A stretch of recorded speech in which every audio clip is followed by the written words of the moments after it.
ये manifesto Congress party ने नहीं बनाया है।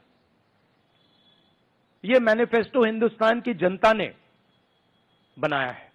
हमने सिर्फ इसको लिखा है, ठीक है, और हमने सिर्फ इसको लिखा है। जो किसानों ने हमें बताया, खारगे जी को बताया, मुझे बताया, बाकी नेताओं को बताया, वो हमने लिखा है। चाहे वो रोजगार की बात हो, चाहे वो कॉन्ट्रैक्ट लेबर की बात हो,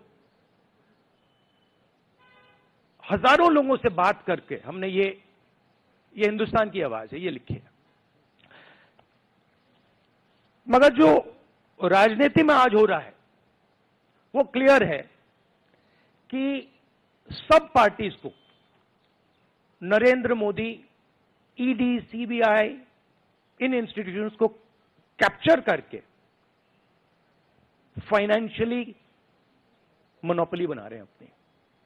और चुनाव के बाद रियलिटी है कि ये जो फाइनेंशियल मोनोपोली बड़ी इंटरेस्टिंग चीज है, क्योंकि सारा इंफॉर्मेशन, सारा का सारा इंफॉर्मेशन, किससे एक्सटॉर्शन किया है, किसको कॉन्ट्रैक्ट दिया है, कॉन्ट्रैक्ट देने के बाद उसने कितना पैसा दिया है, वो पूरी ब्लूप्रिंट, पूरी की पूरी ब्लूप्रिंट इलेक्टोरल बॉन्ड्स में लिखी हुई है।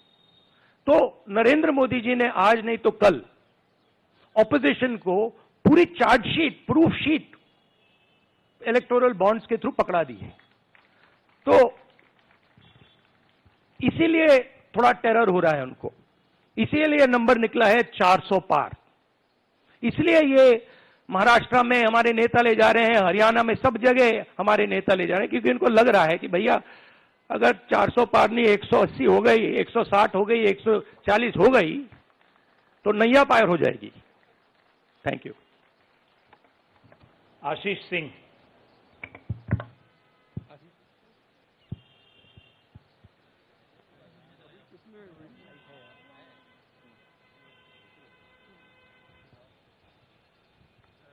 राहुल जी, लास्ट टाइम पिछले लोकसभा चुनाव में राहुल जी आपने मुझे याद है कहा था, you were convinced that time कि मोदी जी जा रहे हैं, मोदी जी का वक्त खत्म हो गया है। ऐसा हुआ नहीं, होता है राजनीति में।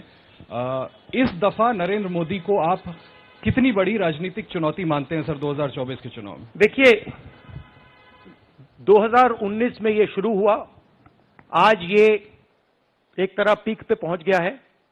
हिंदुस्तान के सारे इंस्टीट्यूशंस उनके हाथ में हैं, पॉलिटिकल फाइनेंस की मोनोपोली उनके हाथ में है, CBI, ED, income tax, EC, ये सारे के सारे बीजेपी के हाथ में है, बीजेपी के कंट्रोल में है।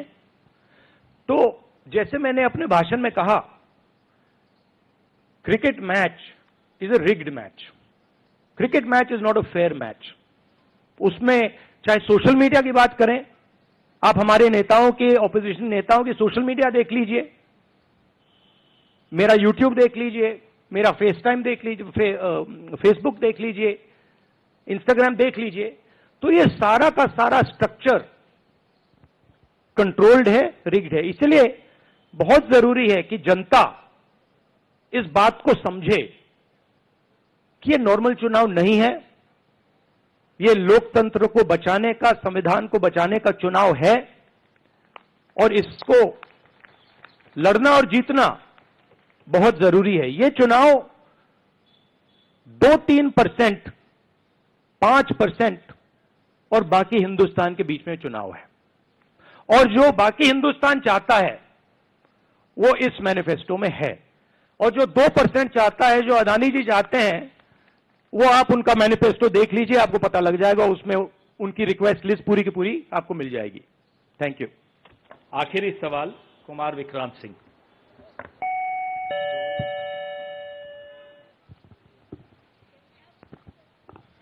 राहुल जी, 2009 में आपको भी याद होगा, उस वक्त मैनिफेस्टो में 2 तस्वीरें थी, मनमोहन सिंह जी की और सोनिया गांधी जी की।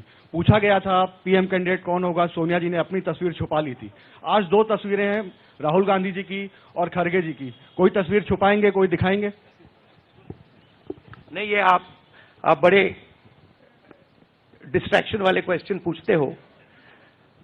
देखिए, इंडिया गठबंधन में डिसीजन लिया गया है कि हम मिलकर एक साथ आइडियोलॉजिकल चुनाव लड़ रहे हैं।